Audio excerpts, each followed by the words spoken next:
Okay, good afternoon, everyone. Uh, Today we are going to take Sutra number 18.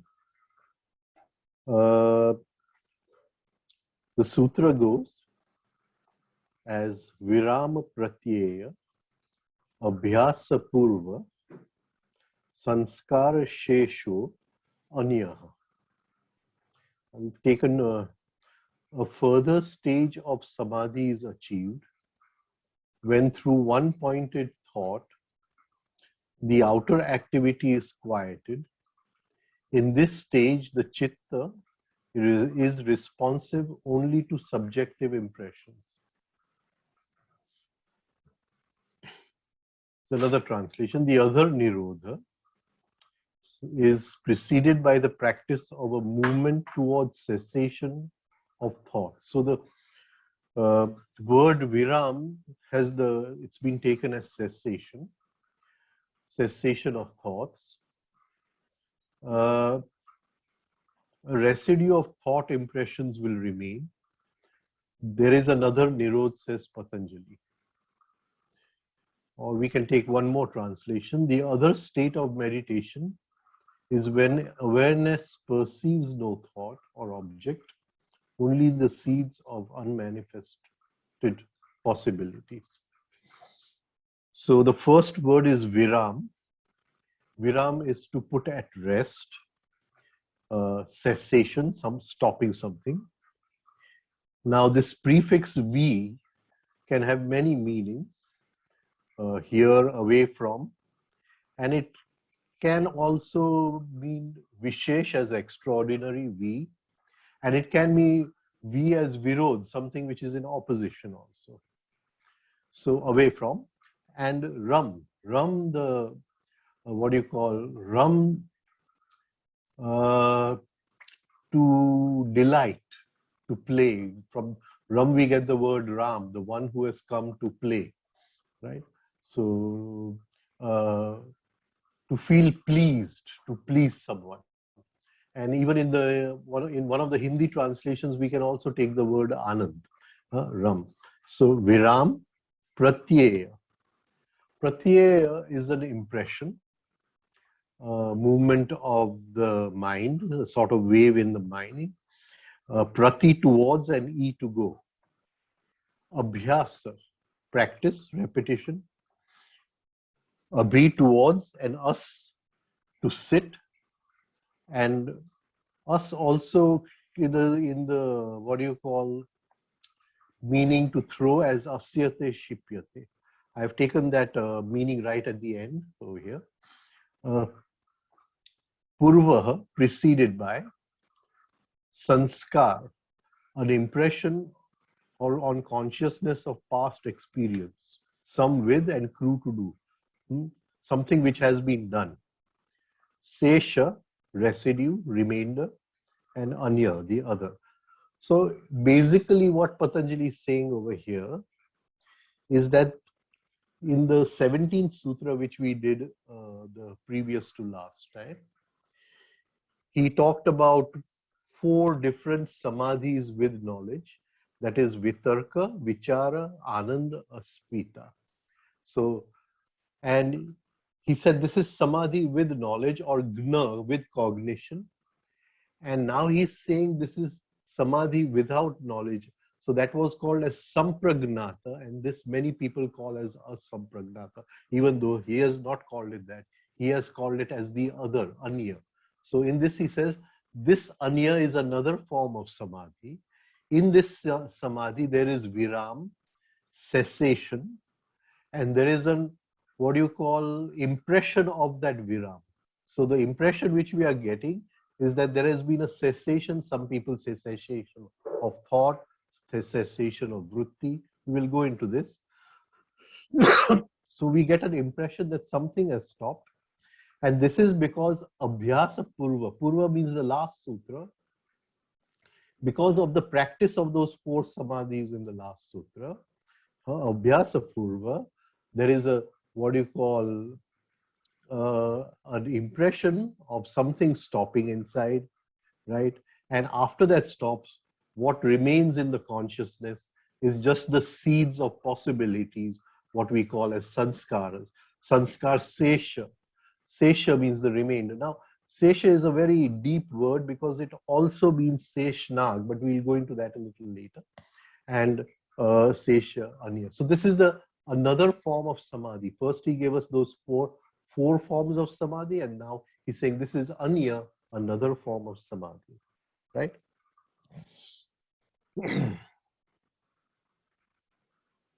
So Patanjali is calling this as anya, just simple meaning, it is a different form of samadhi. Now here we come across a small, what do you call, twist over here. And because one of my teachers has also taken it this way, so I'll just, is it viram pratyay or pratyakabhiram, right? So nearly all commentators have taken viram pratyay, but one of my teachers did talk about this. I'm just initially going to throw a little light upon it, and then we will go ahead. Now, this is samadhi without cognition, and we must realize that this English word cognition has a Sanskrit root gna, to know.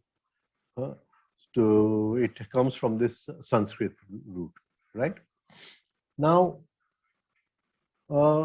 what is pratyaya? Pratyaya is a registering of an impression. And an impression is registered in two paths. Supposing I see someone walking towards me from far away, then immediately there is an impression in the mind that someone is coming, and then I recognize the person. So initially there is a, what you call, cognition of someone coming, and then there's a recognition, I recognize that person. So this pratyay, this impression falling upon the chitta, falling upon the mind, is in two stages.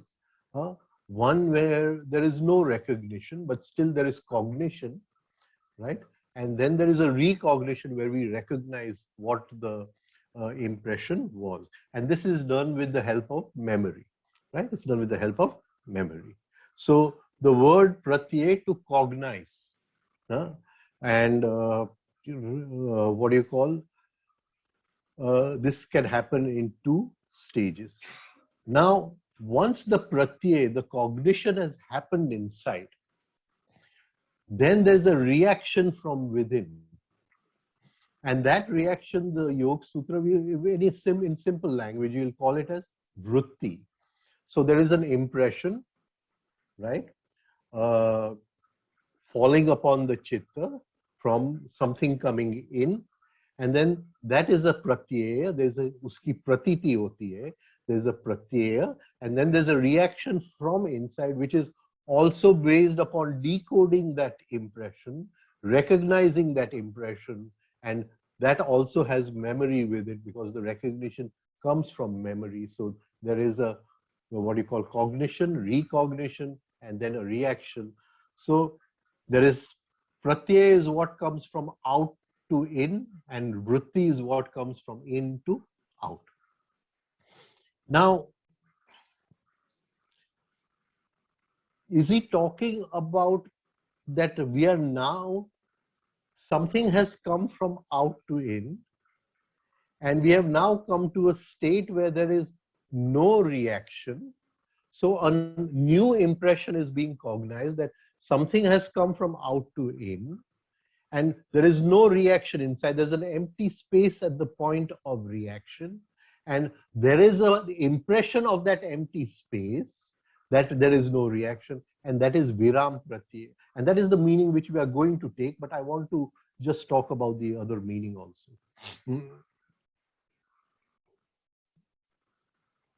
Now, supposing now I'm taking another meaning which one of my teachers took, and we are not going to take that meaning, but just to give you a general idea about it. But supposing I'm reading a very absorbing novel, And I may be sitting next to the window and also reading it, but the noise of traffic is coming in. But because I'm absorbed in the novel, I'm not registering the noise of the traffic. So there is a non-registration of the noise of the traffic. And this happens to everyone. I mean, sometimes if we are daydreaming also, we don't register what is going around with us. So is Patanjali talking about this? It doesn't look like he's talking about this. Another place where we can experience something very similar is when we go to sleep at night. And it's very important to experience it when we go to sleep at night. As we fall into sleep, we suddenly see that now we are not registering impressions.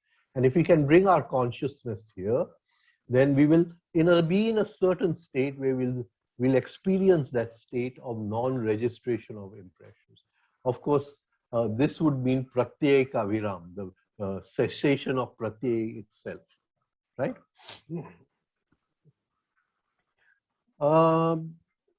Many times, supposing we decide to walk on the spiritual path, and then we may not, want to register so many impressions. It may be somebody's birthday, and we say we are not interested in somebody's birthday. We don't want to register that impression. I remember one of the exercises which Tawariya Sahib made us do was oh,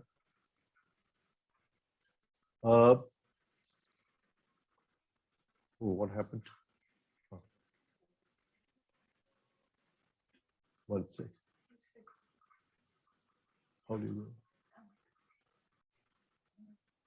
go? Okay, thank you. One of the exercises was, it used to be called the last hour exercise. And we had to visualize that we are going to die within 1 hour. And we had to, then decide what would we do in that 1 hour. We have just 1 hour left to live. And what would we do in that 1 hour?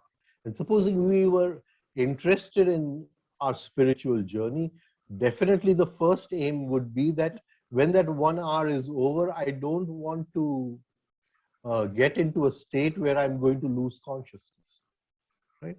So whatever happens, I want to be in a state, I want to observe it consciously, I want to be aware of it consciously. So in that state, so many impressions we would not register. And I mean, supposing I have only 1 hour to live and you invite me for your birthday party, I'm definitely not going to come for your birthday party. I'd rather do something else.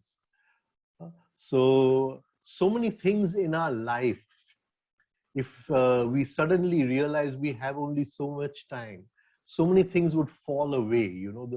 So many very useless things of society would just automatically fall away, right?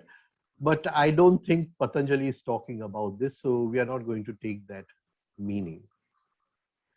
Now, he is saying that after the abhyas of the previous 4, after we've done abhyas of the previous 4, we come to a state where we can experience this new samadhi, which is called as Viram Pratyay. Now, let us try to understand. So the previous 4 samadhis were Savitarka, Savichara, Sa Ananda, and Sa Asmita, all 4 of them, right? Now, let us try to go through this process once again.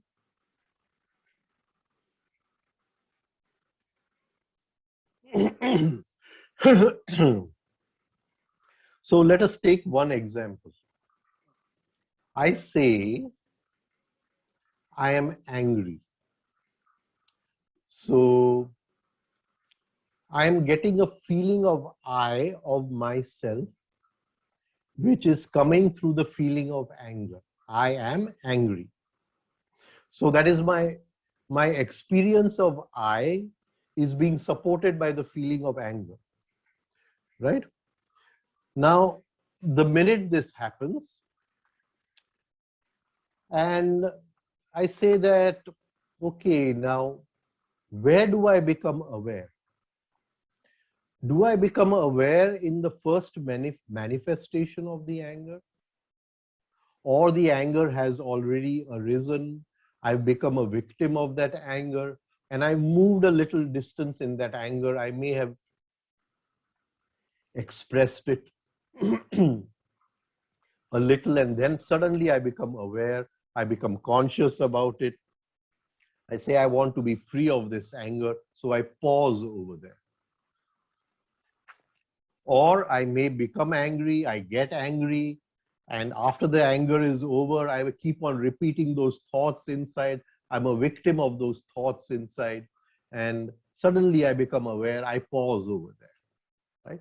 So the first thing which will happen is that somewhere along this line of this movement of anger, where I am angry,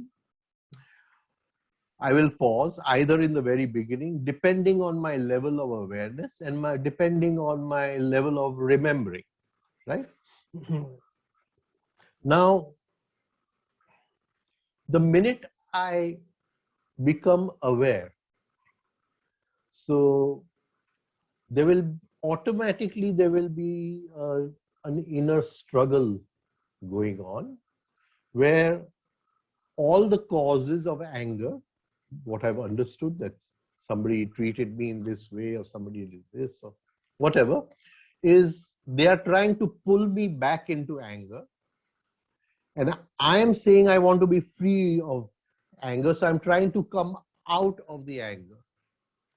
If we reach an inner state of observation, then we will see that we are actually trying to pull our I out of anger, and anger is trying to pull our I back into anger, right? And we will experience this inner struggle. This inner struggle is called as tapa, right? So this struggle will go on. Now, then comes the last sutra, 17th number, which we just did. And we will take the help first of vitarka. Vitarka is reasoning, right? And we will first take the help of vitarka. And we saw last time when we talked about reasoning that vitarka means vishesh tarka, a new form of reasoning, not our old mechanical reasoning, where we try to create new meanings and new pathways in the mind or the brain. Now, in that, using that reasoning, I will say that that impression of anger came in. It fell on a memory pattern which decoded that impression that this person has insulted me, this person has treated me badly, this person gave me a time and he has not come on time. Let's say this person promised me this and he has not fulfilled his promise, whatever, etc., etc.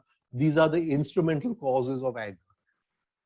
So that impression of what has happened will come in, and it will go to an old memory pattern. It will follow a pathway in the mind and fall upon an old memory pattern, which will decode it that you have done this to me, I have to get angry on you, and I get angry. Now, this is a whole inner mechanical movement, right, which happens in a state of identification. And at this point, we become aware of it and say, can we change the place where that impression goes? Now, you have treated me badly, so the impression has come in. And initially that went to a place which gave me the reaction of anger. Now I try to change where that impression is going. So I take that impression on a new pathway inside, and this new pathway is a consciously created new pathway. So this is the meaning of savitarka, using right reasoning to take that to a new place. I say that I am hurt because you treated me in this way. And then I ask my question that a question, who is hurt? Is my ego hurt, or am I hurt? And I'll say the ego is hurt.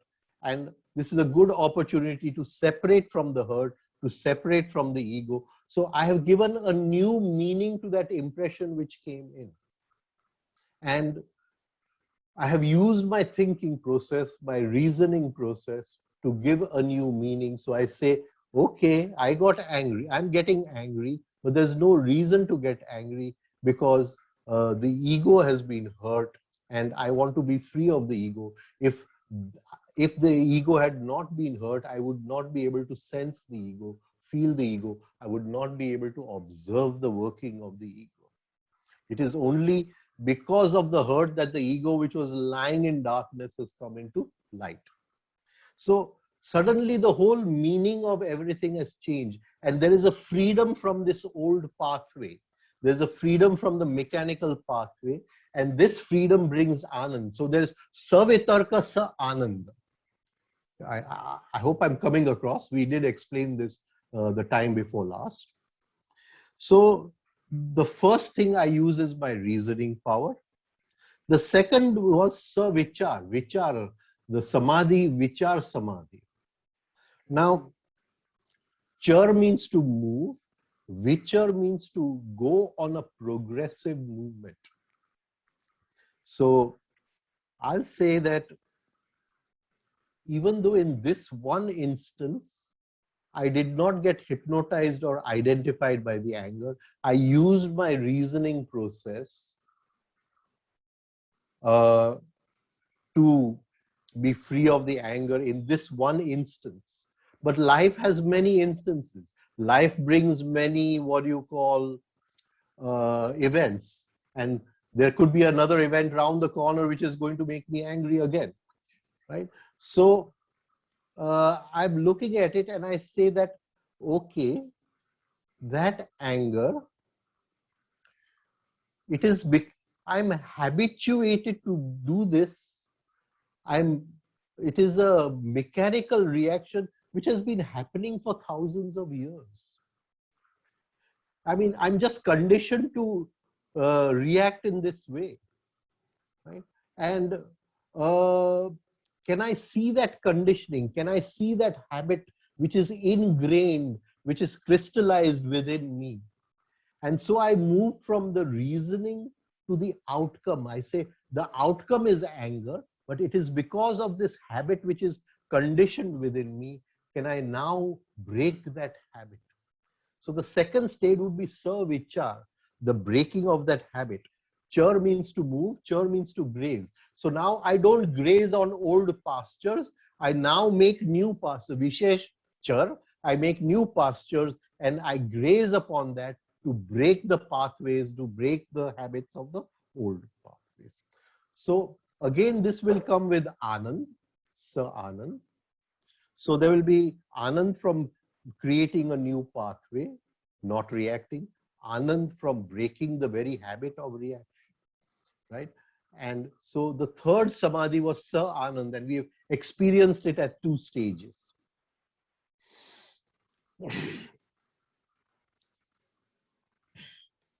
Now, in this moment, that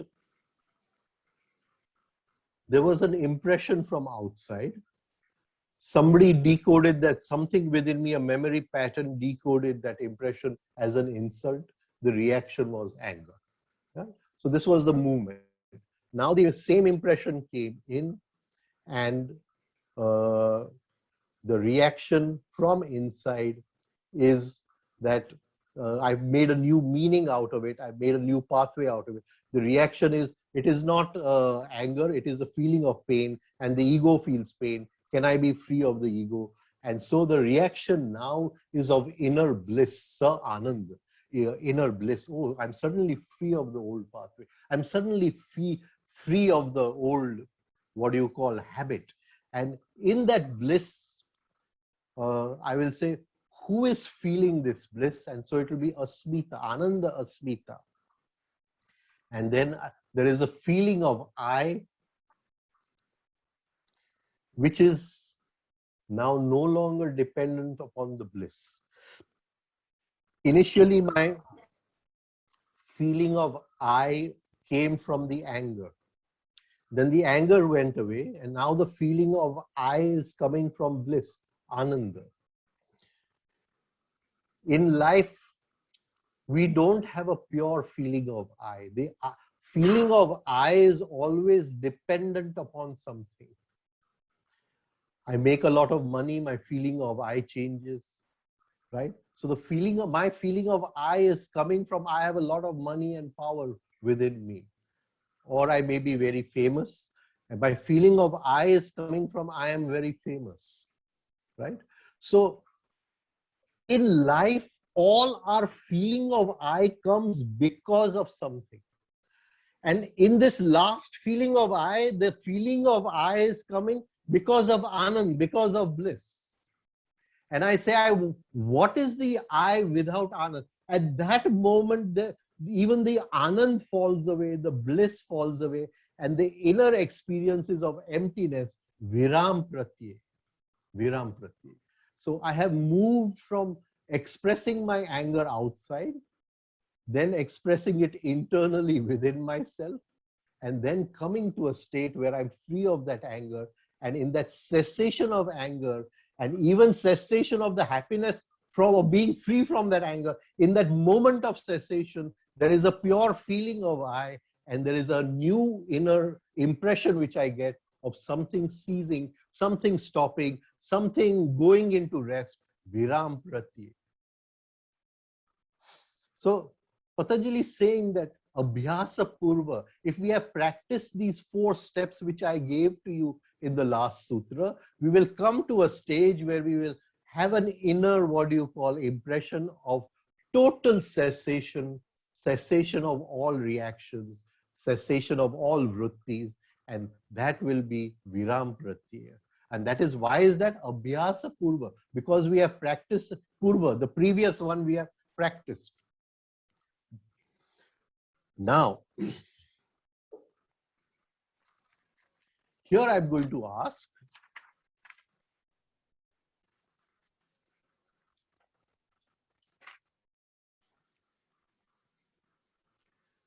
where did the anger come from? Was it because you insulted me? Was it because you did not come on time?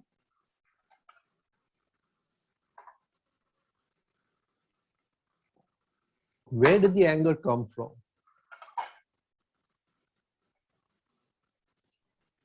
And did I really get angry because you treated me in this way? Did I really, was that the real cause of the anger? Or was the anger already lying within me, and you're treating me in this way, or you're not coming on time, or you're, you know, whatever, you're not fulfilling your promise to me.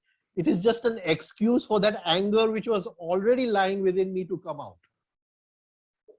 I hope I'm coming across in this, right? So anger was lying within me. Anger was lying within me. Now, where was that anger lying? So that anger was lying definitely in the dark side of my mind. It is lying somewhere where I cannot see it. It is not in the field of my consciousness. And that is why I blame you.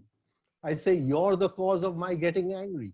I'll tell my son, you did not pass in the exam. That's why I'm angry, right? And because I'm holding on to such a lot of anger inside, and I don't see it. It's not in my field of consciousness. And so I'm blaming somebody else that you made me angry. But nobody can make us angry. It is the same anger which was inside. So what Patanjali is saying over here is that we go through the previous sutra, we practice the previous sutra, and we come to a point where the anger has subsided. And you can supplement anger with any other feeling. I've just taken this as an example, right? And it has subsided. So there is an immediate impression, oh, I'm free of anger. Viram pratyaya. It has, what do you call, see, but Patanjali is saying, sanskara shesha anya. Sanskara shesh. Don't feel that because you have this anger has subsided, you are free from it. There's a hole in your go down inside. There's a whole, what do you call, there's so much of anger lying inside in those memory patterns, right? And so he's saying sanskara sheshanya, and if you are not aware of that, then that anger will again come out and pull you down. And all that you have done in the last sutra, you went through that effort of savitarka, savichara, ananda, asmita. You went through those 4 steps and you came here to this viram pratyaya, where the anger subsided, where it ceased to work, and that can pull you back. So he says, this anya samadhi, in this anya, he calls this samadhi as anya. Many people call it as asampragnat. This anya samadhi, he says, in that the sanskars are still there, the patterns are still there. Do we take this in another way? I've taken this before, I'm going to repeat it once again.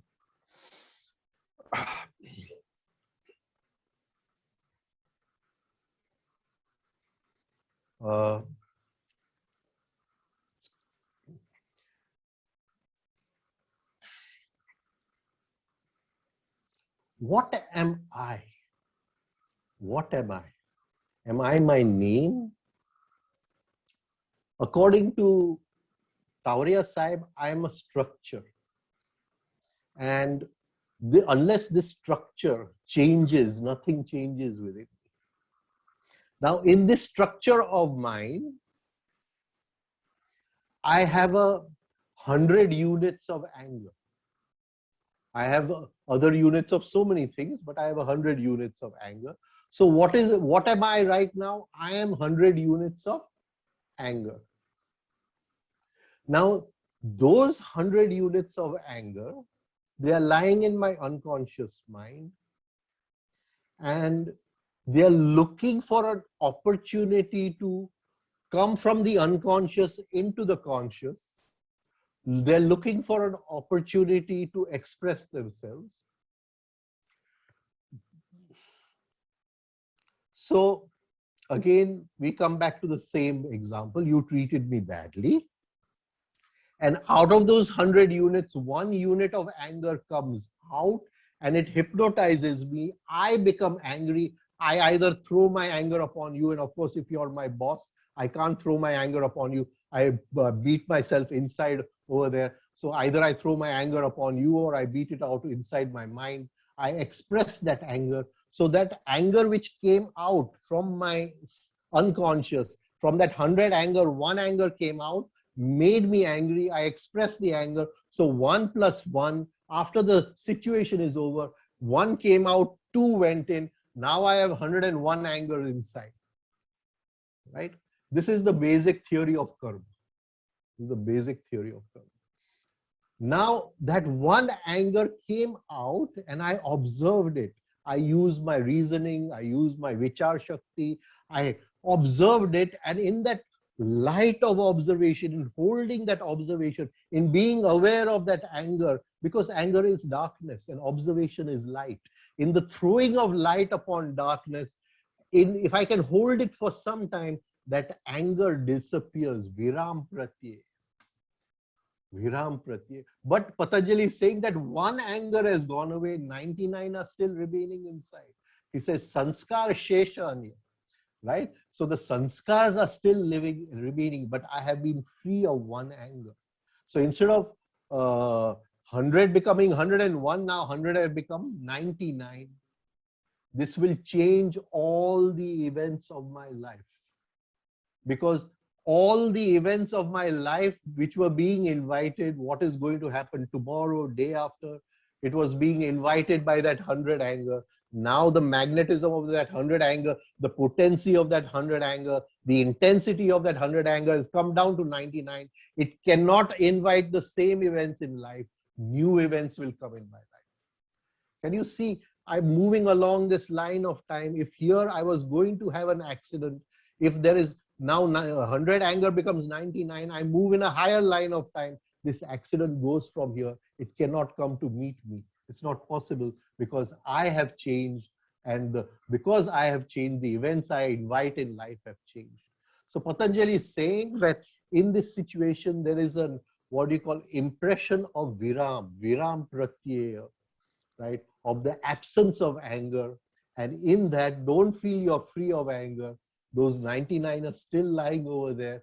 They can come out again and what you call take you back down again. So be aware, hold your awareness. Viram pratyaya abhyasa purva. By doing that abhyas of the last sutra, purva, the previous sutra, we come to this new state of what you call samadhi, called what you call asampragnat samadhi, which Patanjali does not call asampragnat, he calls it as anya.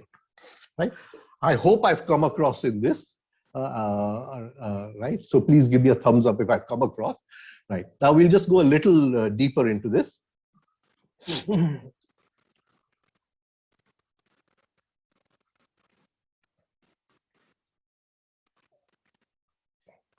Now, I'll just take Tawariya Sahib's little bit of how he explains this sutra, because he has a very different way of talking about things. Right?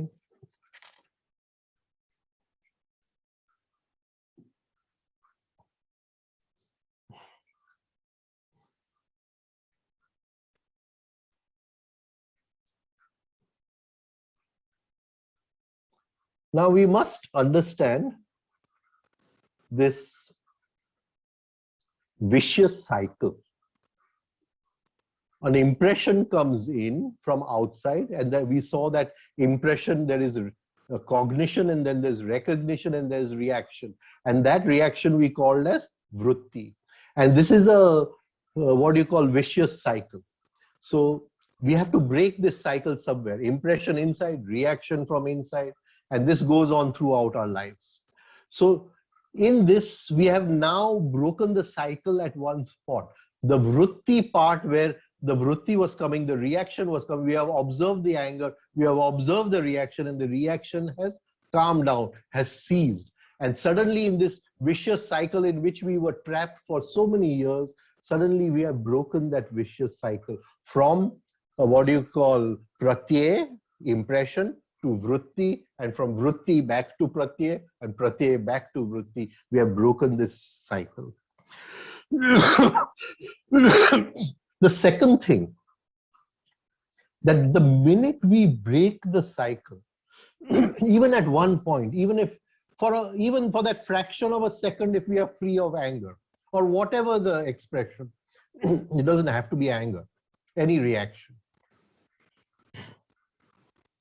then those 99 which are remaining inside, the sanskar shesha, those 99, they suddenly lose a part of their potency. From being little active, they go into a little dormant stage. And one of the practices which Tawariya Sahib gave us to keep them in a dormant state was the practice of palming, where we had to sit every day for 5 minutes and just look at the darkness inside for 5 minutes. And he says, if you can practice this every day, then after the first experience of viram, those other patterns won't be able to pull you back into a state of identification or hypnosis, because by doing this, you're just keeping them in a dormant state. You're not allowing them to become active and invite you into anger again. Now here I just want to say that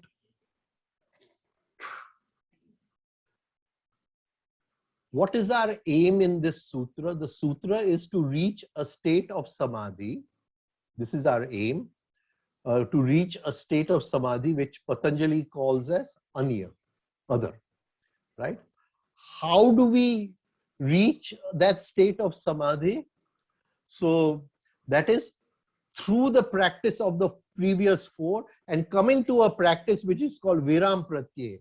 The reaction, the vritti has calmed down. Viram Pratyay, and experiencing that Viram. And what is the final state that we have done it? We see that the sanskars are lying there still inside in a dormant state. So we have our aim to reach anya. We have the practice Viram Pratyay, and we have the outcome of that practice, and that is the sanskars are still lying over there. The memory patterns are still lying over there. There's one red box over plastic here. Now, sir, can I ask a question here? Please do, please do. Yeah. So what about when someone suppresses their anger? When they don't indulge in the outside world yeah, so anger. I said either we express it outside, or we keep it in our, or we express it inside. Inside, right? So we are not talking about that. All suppression is mechanical, right? Now, when I consciously decide to work with anger, I'm definitely not expressing it outside. But because this is a conscious effort, there is a what you call conscious desire behind it, there will not be suppression. There may be a little bit of suppression, but there will not be that kind of suppression because there is a conscious action behind it. But if it's just a mechanical action, like you are my boss, or I can't, you have big, strong muscles, so I can't fight with you, then there is just a mechanical suppression, right? And that is suppression, that I've expressed it inside. Here, my aim is not to express it outside or not to express it inside, but initially I may express it a little inside. There could be a little bit of suppression, but that is been done consciously with a certain aim, and over a period of time, I will also be free of that. Have I answered the question? Oh. Okay. Now, Tawariya Sahib is saying... Sir, Yeah, please. So may I ask a question here, sir? Yes, sir. Yes, sir. This example of anger is an excellent example that applies to all our life. I have a specific doubt with regard to desire. There is a desire. I realize the desire is not good, or it is not good for me. And I realize that the desire is having a hold on me. I'm aware of it. I rise above the desire, but it leaves behind the feeling feeling of the desire has not gone. My head tells me that desire is not good for me. I shouldn't have it. But there is maybe vasanas or whatever it is. The shadow of the desire is there in the heart. This is what he's saying. I want to get rid of the desire. Just as you say the example of getting rid of the anger. I want to rise above the desire. I don't want the desire. My head tells me there is an awareness that the desire is not good for me. It is not there. I shouldn't have it. And it is the ego that is asking for the desire, like the name or fame or something like that. But it still leaves behind a feeling. Sometimes it comes, See, how do we deal with that? First of all, there must be understanding of desire. So we cannot fight desire. We deepen our understanding of desire. First of all, when we talk about Paramatma in the Hindu tradition, we say Paramatma has three original Shaktis. Iski Ichha Shakti, uski Gyan Shakti, or uski Kriya Shakti. Right? So where has desire come from? Ichha Shakti, where has it come from? From the divine. It is his Ichha which creates the three worlds. It is his Ichha. So the first thing which we must realize is we cannot fight with desire, because The original desire has come from there, right? We understand the workings of desire. And we slowly, over a period of time, we try to be, what do you call, make the desire powerless, that it cannot identify us, it cannot hypnotize us. But we cannot reach a state where we are totally free of desire, because desire has come from the divine. It is his Ichha Shakti. Now let us use these 4 stages which Patanjali has talked about. So supposing I was to use my reasoning first, savitarka, I would say that has anybody's desire ever been fulfilled in this life? Has anyone in their lives really fulfilled their desire? Or I would talk about it in another way, that why do I fear death? Do I fear death because there is something unknown after death? Or do I fear death because death means the ending of all my desires? Right? And I may see that death is the ending of desire. Right? So many of my desires, if death comes tomorrow, I may have a desire to see my son's marriage. And then I may have a desire to play with my grandchildren, etc., etc. And if death comes tomorrow, it is definitely the ending of all desire. And it is that subconscious, what do you call, the inner fear, that is the fear of death. There's not so much as the fear of the unknown as the fear of ending of desire. So we first use reasoning that nobody's desires, even the richest man in the world, cannot fulfill all his desires. And the second thing is that at a point of time, all desires are going to be terminated. They are going to be cut off. Why not I reach a state and be free of them before I am forced to cut off from them? So I will use that reasoning capacity, and that will give me a little bit of freedom from desire, a little bit of understanding for desire. The second is Vichar. I will try to understand my habit of desiring. And I'll say to myself that the whole day I'm a machine for desire. Right? Maybe yesterday there was an advertisement of some new toothpaste on the TV, which you just brush once and all your teeth are sparkling white or whatever. And I go in the morning to, what do you call, brush my teeth, and I say, oh, my teeth are so bad. I better get that toothpaste where one brush and they all become sparkling white. Desire. So I've just woken up in the morning, I've just gone to the bathroom, and here the machine for desiring has started. And it keeps on. I go for breakfast, tomorrow I'll do this for breakfast, and then I'll do this and this. And the whole day I'm a machine for desire. And suddenly I look at myself, Vichar, there's some outcome, there's some Vichar, an outcome. I say, do I want to be this machine for desire the whole time? Can I put an end to it? Is there an ending to it? And suddenly, in that understanding, there is a separation for desire. Please do not fight desire. It is a battle which can never be won. Never fight desire. Understand desire, separate from desire. Make desire powerless. Don't become a victim of desire. You know, in the Mahabharata, the character which symbolizes desire is Ashwathama. So if you take the word Ashwathama, Shwa means tomorrow. Ashwa means not tomorrow. Thama means jo sthir hai, which is stable. That which is stable. So what is there today is not tomorrow. Today I have a desire for a car, but tomorrow I have a desire for some new shirt or something.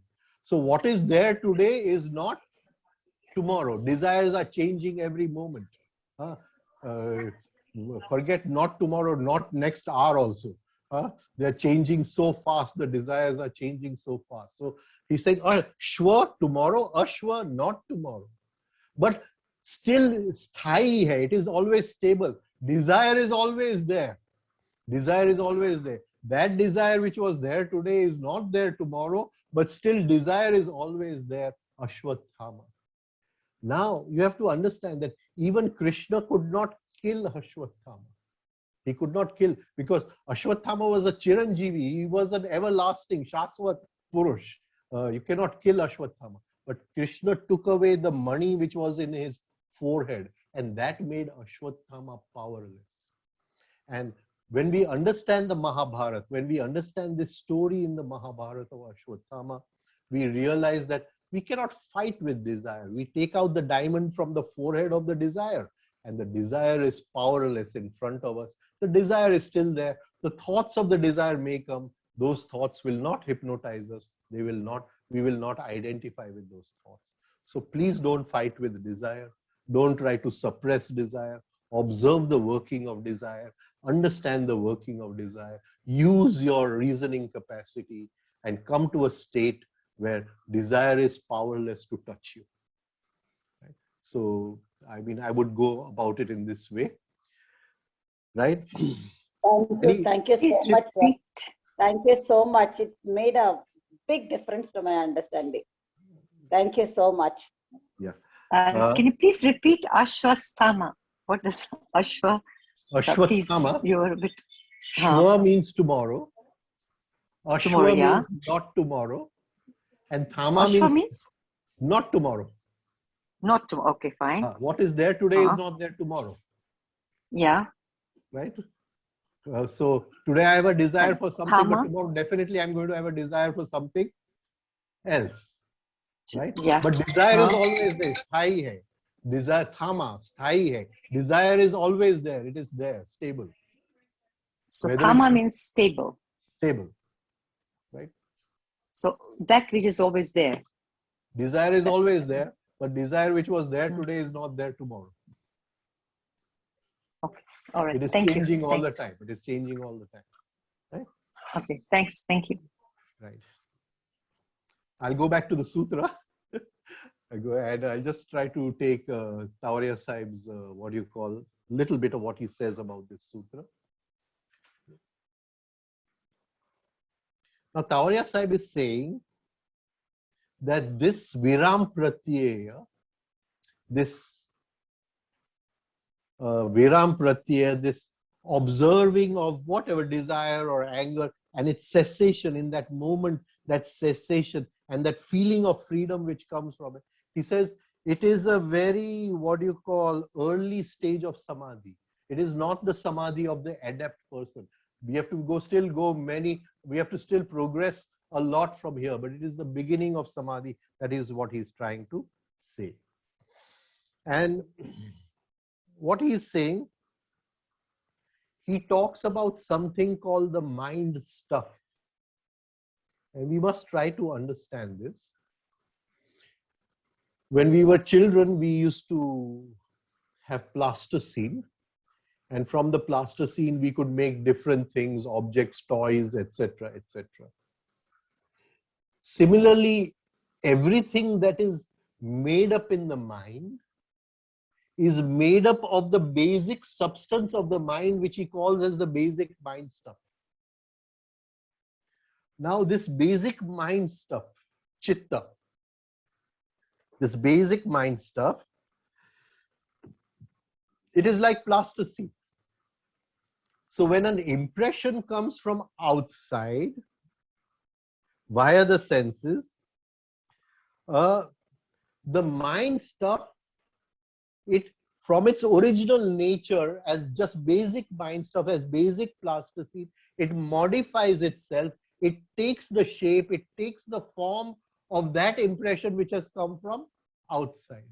And we are able to experience that pratyaya, that impression which has come from outside. It is because the mind stuff has taken its form that we are able to experience it.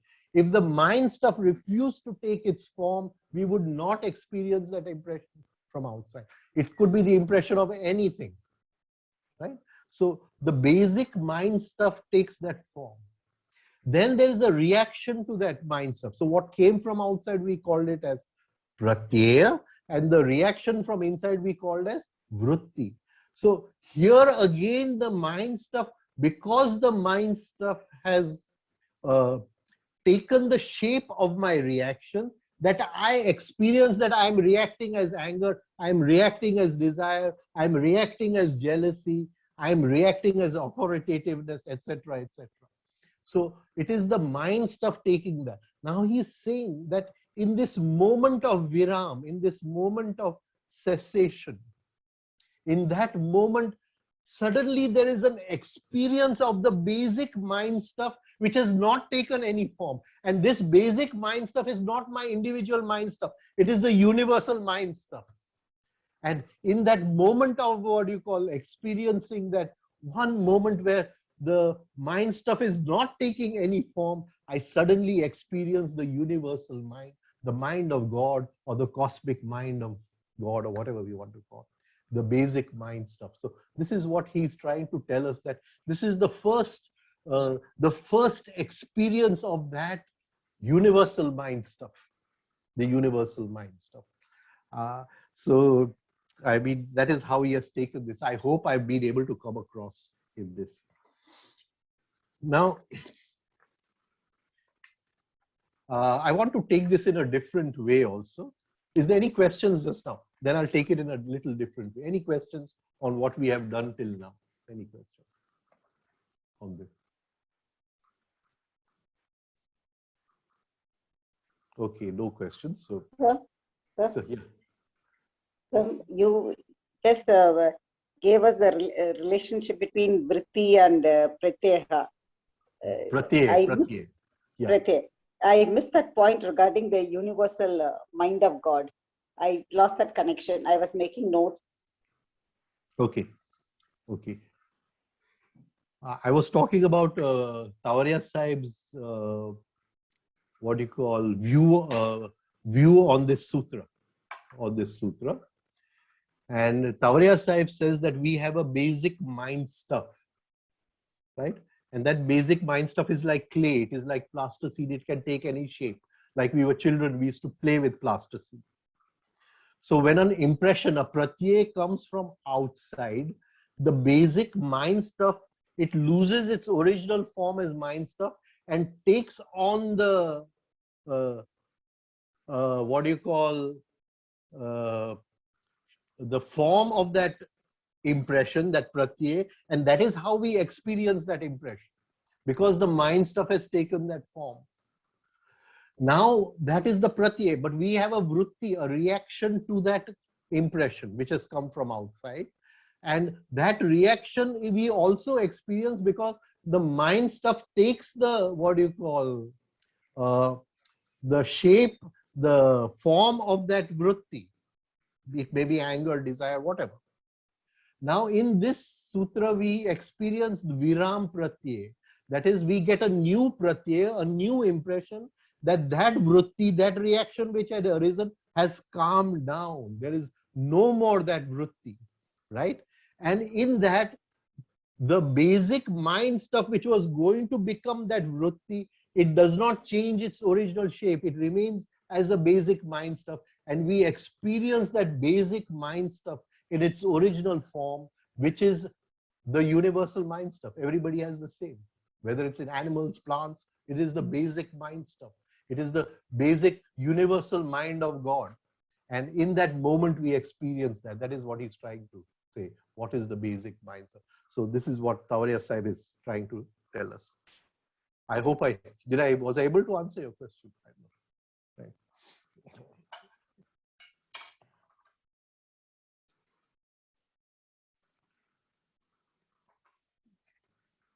There is a question in the chat box. Is there? I just check.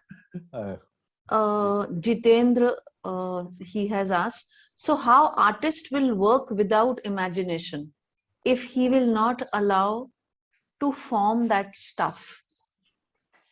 No, we can consciously allow it to form. We don't want it to form mechanically. We want to be free of that conditioning, that mechanical conditioning where the reaction happens automatically, right? Many artists, they shape the mind stuff into very beautiful forms, right? But they can do it from in a mechanical way, and they can do it from a very high level of consciousness. Okay. So I want to explain this sutra in a different way. So if any more questions, then I'll take them. Then I'll then I'll take it. Any more questions on this? Okay. Now, what happened is last week my son came twice to spend some time with me, and we were talking about this sutra. And he has given me a different explanation of this sutra. So for whatever, I just want to present it to you because I found it very interesting. Not only did I find it very interesting, but I found it very creative also, in the sense that it was a very original exposition of this sutra. Now, what he's telling us, I'll just in short try to say, so I won't take up too much time with that, is that in the last sutra, Vitarka, Vichara, Ananda, Asmita. Asmita, I am, my feeling of I amness. And that feeling of I was supported by Anand. I am blissful. I am blissful. But to experience the original state of I am, I have to drop the bliss, be free of the bliss only. Otherwise, it is the bliss which is giving me a feeling of I. It is not the real feeling of I.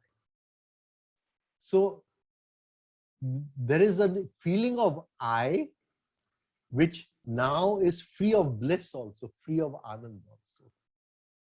Now, that I,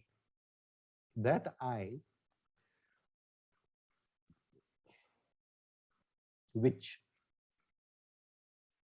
now is free of bliss, we must understand that our happiness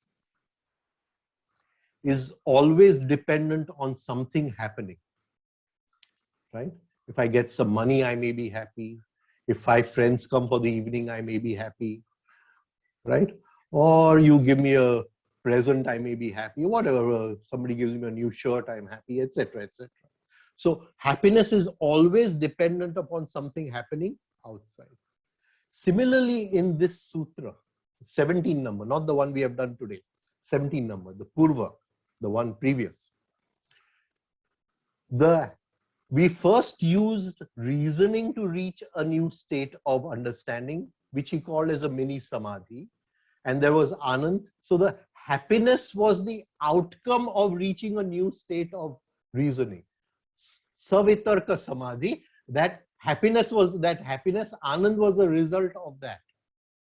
Then we used Vichar, Vichar, and we reached a new stage where we are free of conditioning, and the happiness was because of that. So my son was saying that Anand which came in that sutra was still outside. It was not the intrinsic Anand of my true nature. That is what he was trying to tell me. So he says that Vitarka, Vichara, Anand, but this Anand, the feeling of I dependent upon Anand, drop that. Now this I which is free of Anand dependent, even free of Anand which comes from meditation. That is these two different types of meditation, these different types of samadhi. Free of that I has to now look for real happiness. And that happiness has to be intrinsic. So he says this is what is being talked about in this sutra. So I'm just putting it to you in what he tried to explain to me. And so he says that we look at the word viram. The word viram. We start with the word viram.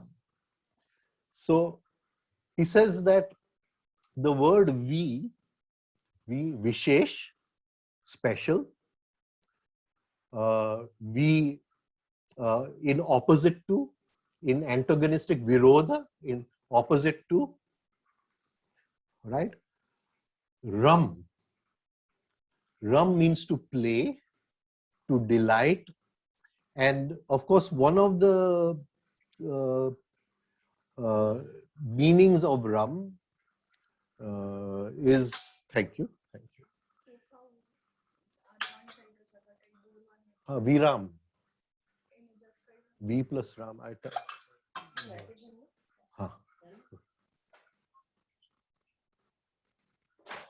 Right. So now here we see that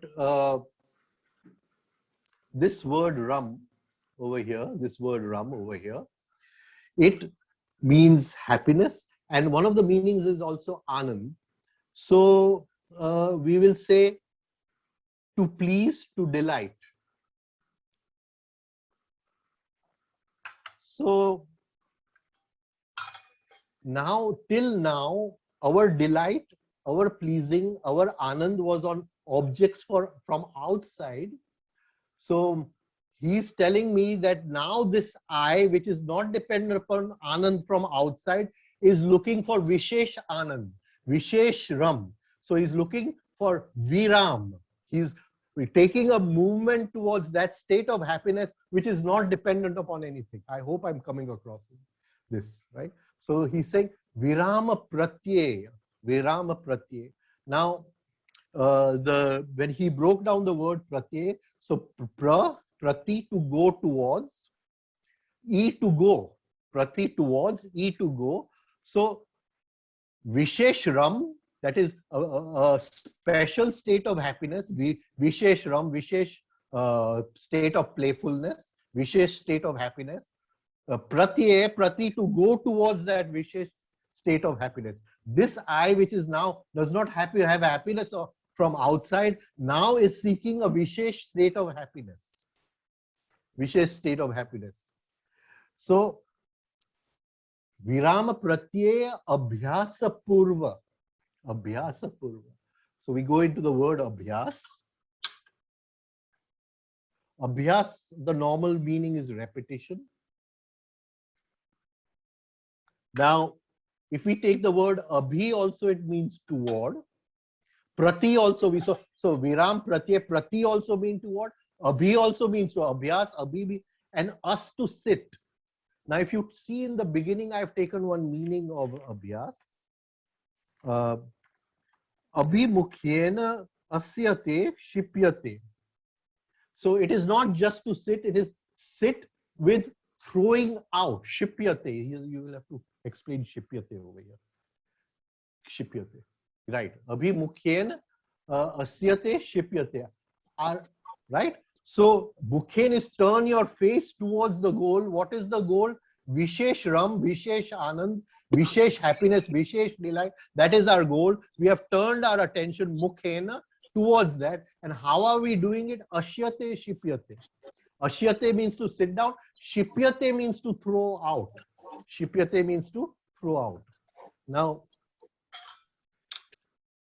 let us go into this. So shipyate means throughout, means a process of not learning abhyas as learning, but abhyas as unlearning, throwing it out.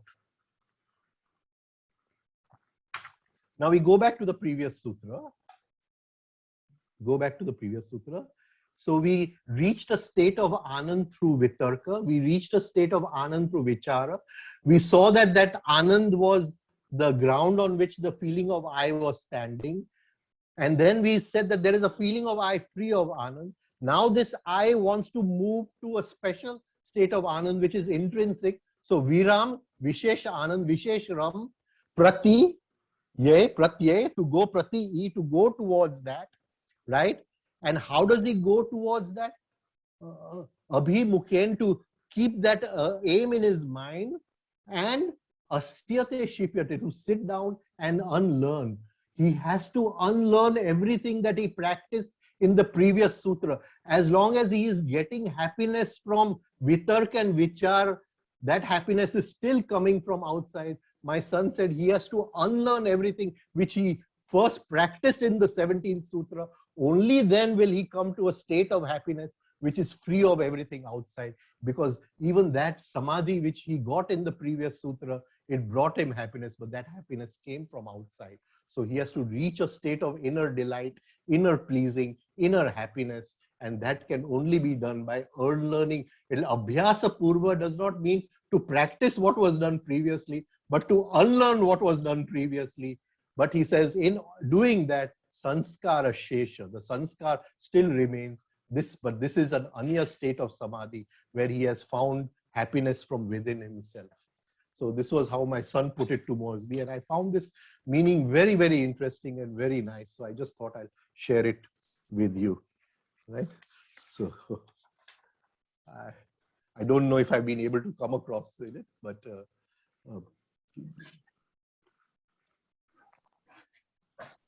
right. Any questions now? Any questions? We still have a lot of time, so any questions?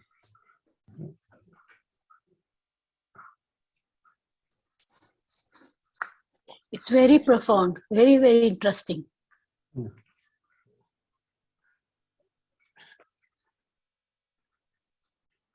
I think Hemaji had a question on Omkar or something. Yes, sir. So in our Tuesday gatherings group that we have on Telegram, so there was a chat going on that the mantra has to be given by a guru. Then only the mantra has to be chanted. It was Om Namah Shivaya and Om and Gayatri mantra. It all started with Gayatri mantra.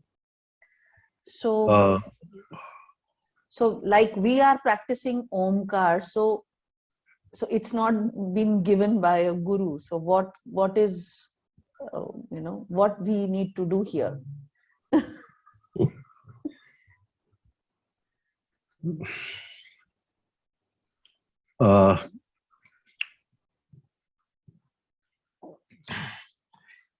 Actually, today's brain does not need a guru in the old sense of the term.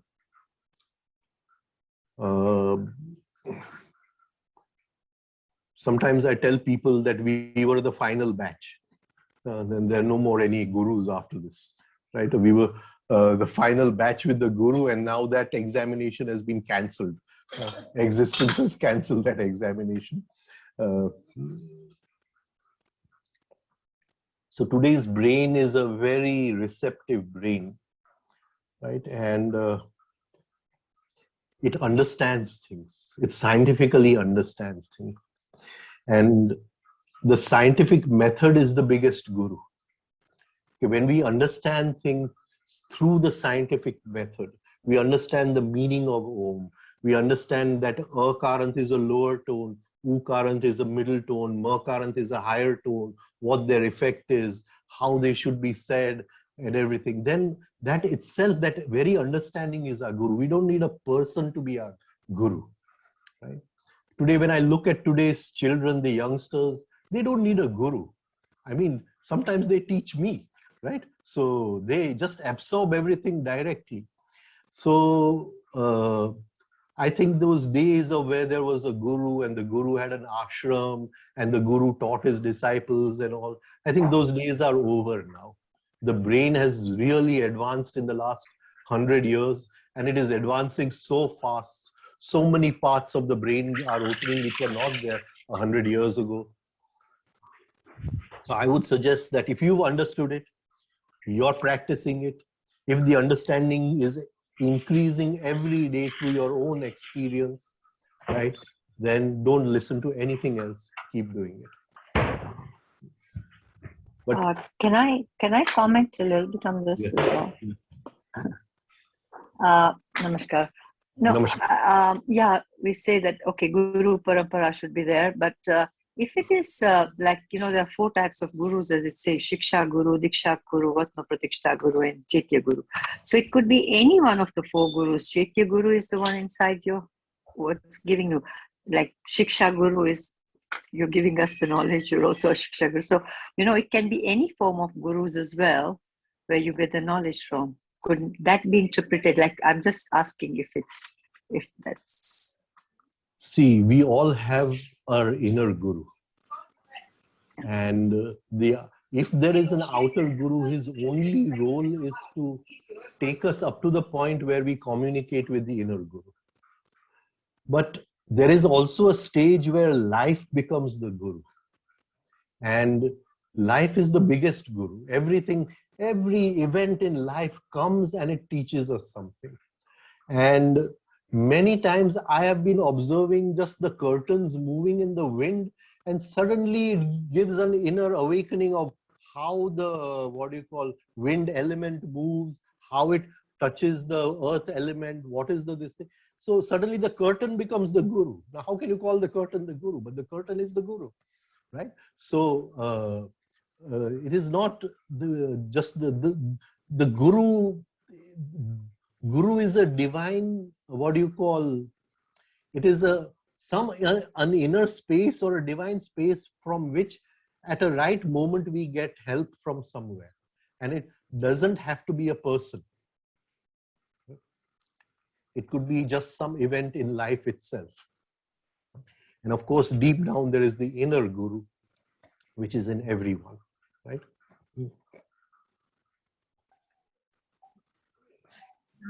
I would like to say something. The fact that you spoke about the current day generations being so aware has suddenly opened up a big thing in my life. I met my guru 50 years back.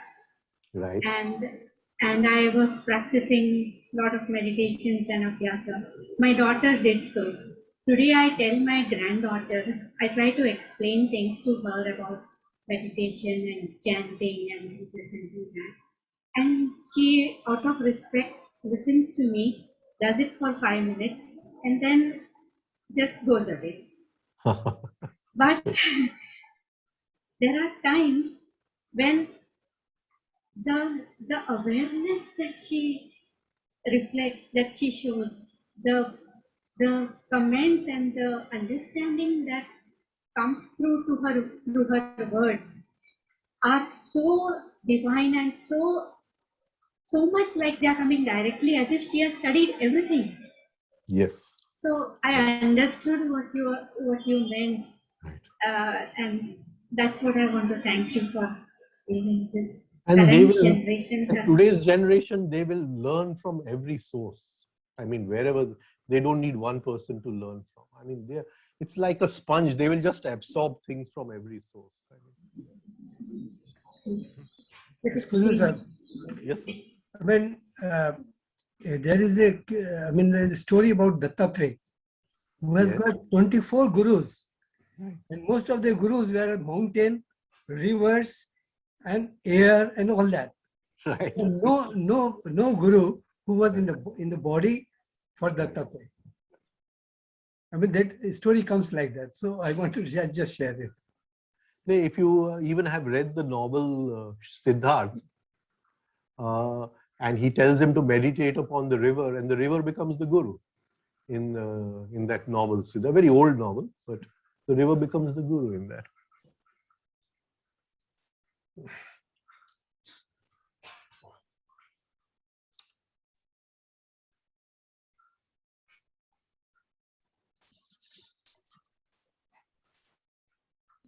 Please do practice Omkar. Don't. Time is short, and we have a lot of ground to cover. And the very vibrations of Omkar, the tone, the lower tone we create where and when we go into the middle tone of these tones itself, they compress time and space for us. So the road becomes shorter. Otherwise, the road is very long, and we would like to compress the road. Right. So, sir, I don't think we have any more questions. Maybe if you could see from your YouTube live if there are any questions. There any questions? Keto is here. Sir, you have to send us that invite for that shivir. Keto is handling the shivir. Okay.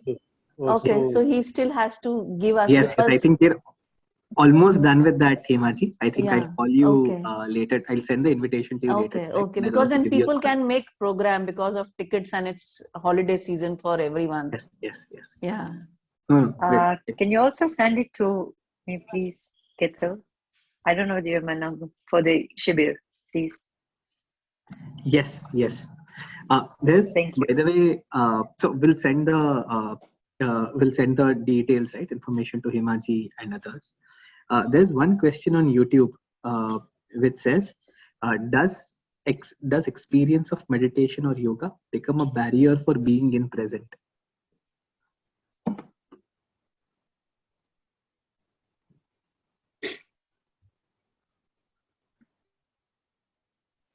See, all meditation,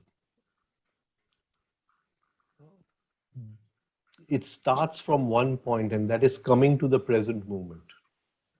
If I don't come to the present moment, then I cannot rise. I can only rise from the present moment into a higher state of meditation.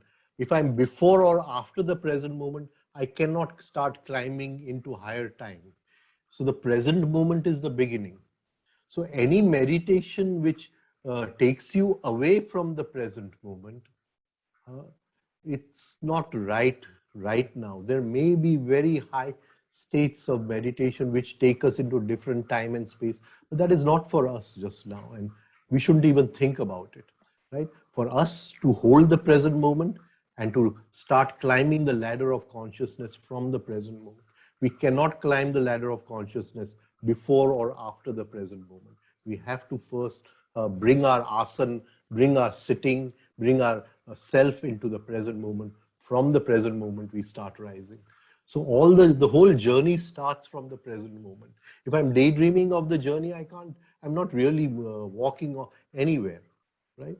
So if the meditation is taking me away from the present moment, then there's something wrong somewhere.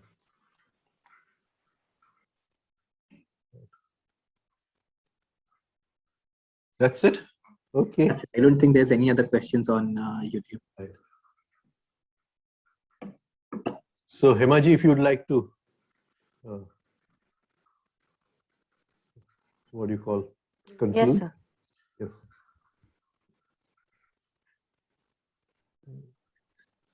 Should you do it or should I say it? So yes, sir. Please, sir. Go ahead, sir. Okay. So we'll just conclude.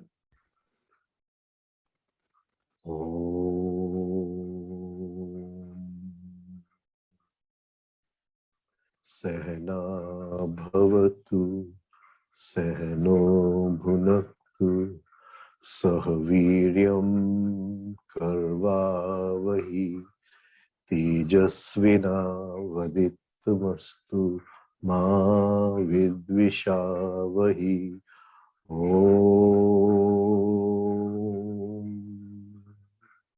Shantihi Shantihi Shantihi.